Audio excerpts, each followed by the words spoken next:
ঈদের ছুটিতে বিপুল সংখ্যক পর্যটক বরণে প্রস্তুত পাহাড়ি জেলা বান্দরবান। বিভিন্ন হোটেল রিসোর্টে চলছে বাড়তি সাজসজ্জা ও নিরাপত্তার কাজ।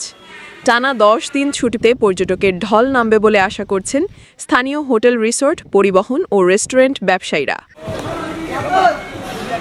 এর মধ্যেই বান্দরবানের প্রায় 80% হোটেল রিসোর্ট বুকিং হয়ে গেছে বলে জানিয়েছেন সংশ্লিষ্টরা।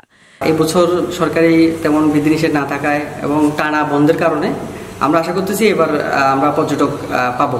যেখানে ঝিরি, ঝর্ণা, পাহাড় সবকিছু একদম মনোরম পরিবেশ বিরাজমান।